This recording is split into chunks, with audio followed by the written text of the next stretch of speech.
La bande-son du Magnifique pour rendre hommage à Jean-Paul Belmondo. L'as des as s'en est allé. Il était âgé de 88 ans. Il avait été hospitalisé en début d'année pour une fatigue générale. Nous célébrons l'acteur populaire dans cette émission. Sur les planches comme au cinéma, un César d'honneur en 2017, 80 films à son actif, des films d'action comme l'acrobatique L'Homme de Rio, aux films d'auteur, Godard bien sûr, mais aussi Louis Malle, Melville, Truffaut. À mes côtés, Bernard Stora, réalisateur et scénariste. Bonjour. Bonjour. Vous vous étiez rencontrés sur le film Les Mariés de l'an 2 de Jean-Paul Rapneau. Ça nous ramènera aux années 70, on va en parler. Et depuis la Normandie, Laurent Chollet, éditeur du livre Belmondo par Belmondo. Bonjour. Bonjour. Vous êtes aussi historien du cinéma, Laurent Chollet. Pour l'anecdote, vous êtes en ce moment dans le village de Villerville où a été tourné Un singe en hiver. Quelle a été votre première pensée quand vous avez appris sa disparition ?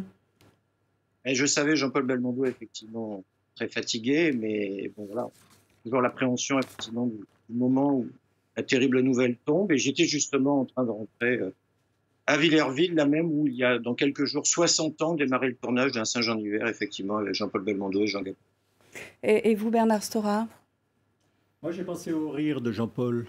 C'est ce rire, cette gaieté qui était permanente et qui exprimait un véritable bonheur de vivre et un véritable appétit de vie qui m'a toujours frappé, que j'ai toujours trouvé magnifique. C'est ce mot qui revient très souvent, mais je comprends qu'on l'utilise. Jean-Paul était vraiment magnifique et solaire, donc il rayonnait. Voilà, c'est ce rayonnement qu'on a perdu. Une personnalité solaire. Avant d'évoquer plus avant son incroyable carrière, réécoutons l'acteur à la gouaille inimitable et d'une sincérité touchante. Belmondo, c'était Bébel, avec un B comme bonne humeur. Et vous savez, arriver sur un plateau, avoir la bonne humeur, garder le dynamisme, me semble beaucoup plus dur que de prendre une tête triste. J'ai joué beaucoup de rôles comme ça, alors, mais vous pouvez arriver en ayant mal au foie, en pensant au percepteur, et votre regard devient encore plus tragique. Tandis que dans le comique, on ne peut pas faire ça, il faut avoir le tonus. C'est comme Cascade, sa marque de fabrique. Il y a beaucoup de gens quand même qui m'ont vu faire des cascades et ils savent que je les fais moi-même et que je me fais pas doubler. Je crois que maintenant, là, vous voyez, vous le voyez bien.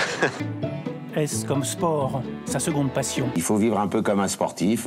C'est comme si je faisais un championnat tous les soirs. Donc j'ai une vie assez monacale et qui comporte une sieste aussi l'après-midi pour pouvoir péter le feu sur scène le soir. Enfin, t'es comme trilogie les 3 films de son panthéon, à lui. Je prendrai à bout de souffle forcément parce que pour beaucoup de choses et puis dans un autre genre, je sais pas, j'irais peut-être chercher L'Homme de Rio et puis Pierrot le Fou aussi. Voilà, comme ça ferait un peu les. Mais ce que je voudrais dire, c'est que c'est fini quoi.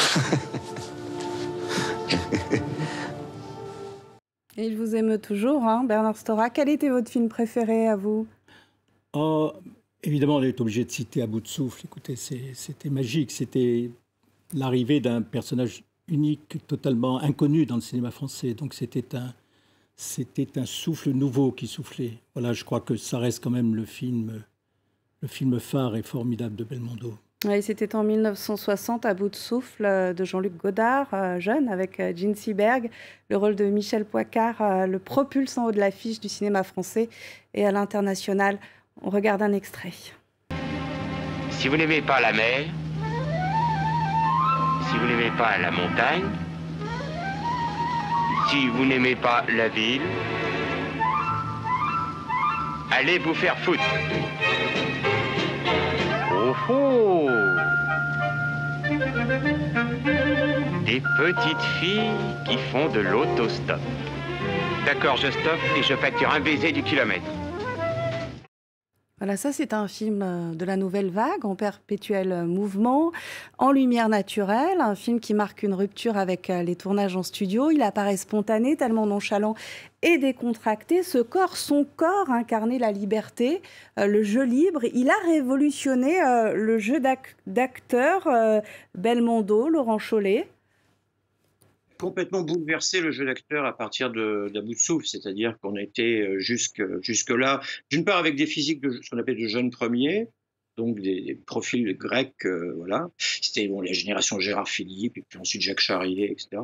Et puis une formation d'acteurs, effectivement, souvent par des cours de comédie, et tout d'un coup arrive, pourtant, Belmondo passé par le conservatoire, qui justement, d'une part, a un physique qui pour l'époque est complètement atypique, et d'autre part, effectivement, se déplace et a une gestuelle qui est complètement nouvelle, c'est-à-dire qu'il va littéralement faire exploser les codes. Au moment où Jean-Luc Godard fait exploser les codes d'écriture cinématographique, on peut dire vraiment que Belmondo, lui, avec une attitude cool, pulvérise effectivement la manière de se comporter et de jouer. Vous qui l'avez filmé, côtoyé sur un plateau de tournage, il était facile à filmer? Oui, il était facile à filmer en ce sens que c'était un homme qui était à l'écoute, qui était un grand travailleur, arrivé sur le plateau, il connaissait parfaitement son texte, il n'y avait jamais d'esclandre ou de difficultés relationnelles avec lui. Pas facile en ce sens que j'ai découvert dans les premiers jours de tournage, pourtant je connaissais bien Jean-Paul, je l'avais observé au cours des tournages où j'étais assistant, Les Mariés de l'an 2, Le Casse, dans Hiverneuil, etc. Mais j'ai découvert que finalement c'était un homme d'une extrême pudeur et d'une très grande timidité. Et quelquefois, le jeu un peu extérieur qu'on a pu caricaturer ou lui reprocher était souvent une façon de se déguiser.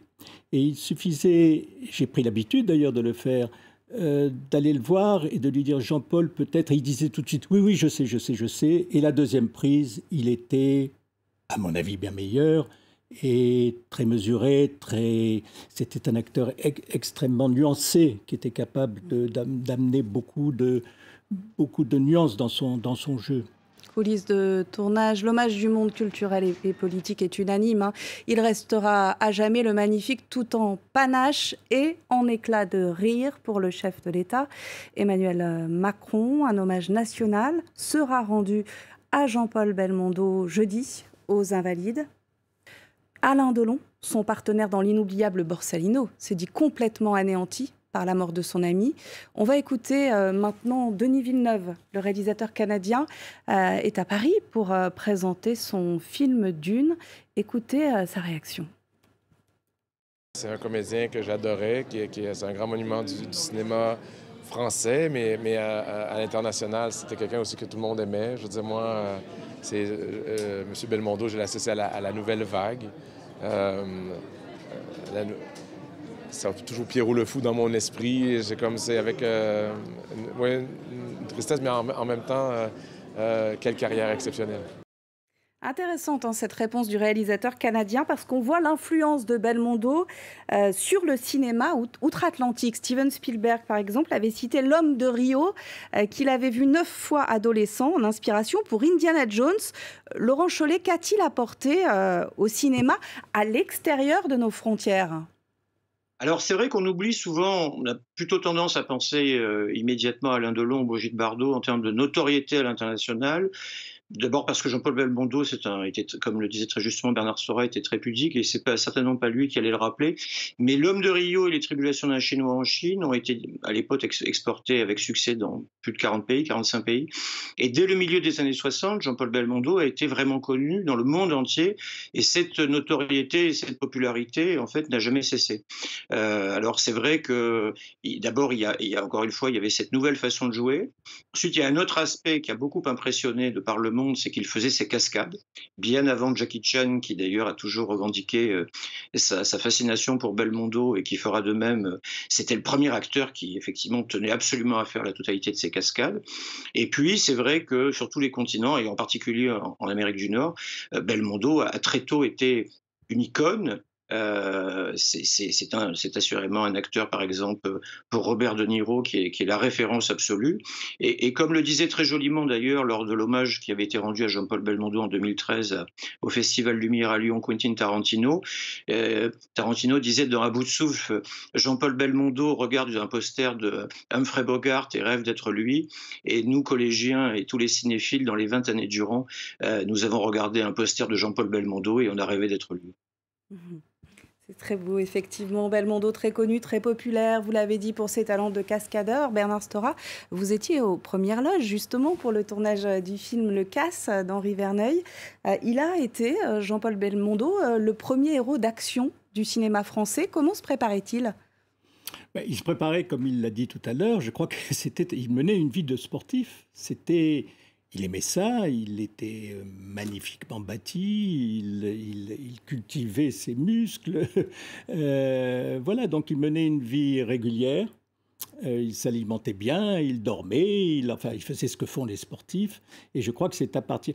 Il a pris ce travail de cascade comme un aspect de sa vie professionnelle pour lequel il devait se préparer aussi bien qu'il se préparait pour jouer la comédie. Et c'est d'ailleurs très frappant de voir que le public qui réagit tellement fort à la disparition de Belmondo parle souvent de lui comme d'un cascadeur. Alors on pourrait penser que c'est réducteur, mais en fait c'est lui rendre hommage parce que c'était une partie importante de sa personnalité. 60 ans de cinéma et une place à part dans le cœur des Français qui témoignent de leur attachement. C'était juste un acteur absolument formidable, notamment avec plus la grande époque, Alain Delon, etc. etc. C'était quand même l'icône de l'époque, de l'ancien temps. Quoi. Alors, ça fait bizarre de savoir qu'il est décédé. C'est triste, c'est quelqu'un de grand qui part, à nouveau.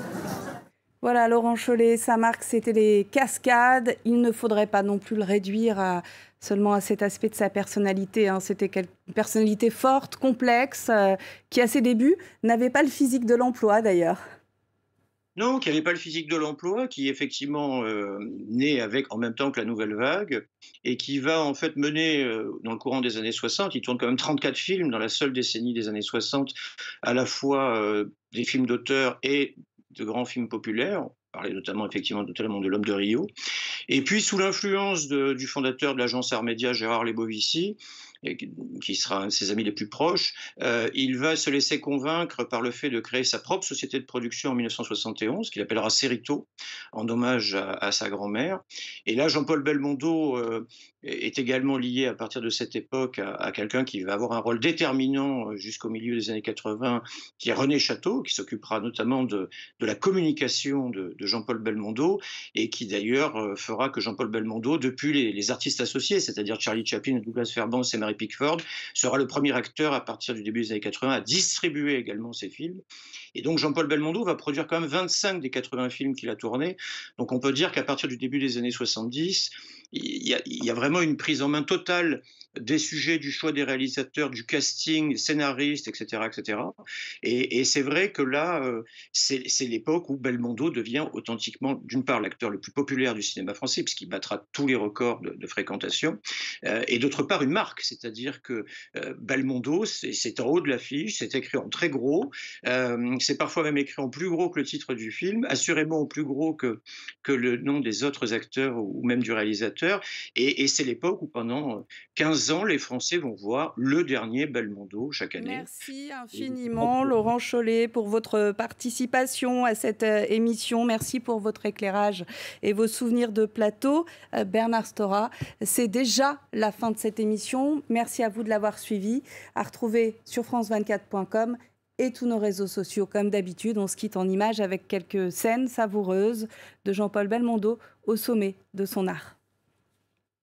Mais elle ne pouvait pas épouser un homme déjà marié. Ça, c'est sûr. Ah, t'es d'accord? Arrête de bouger! Mais tout bouge, mon moineau, tout. Police, main sur la tête. C'est un poulet de choc, celui-là. Il dit main sur la tête.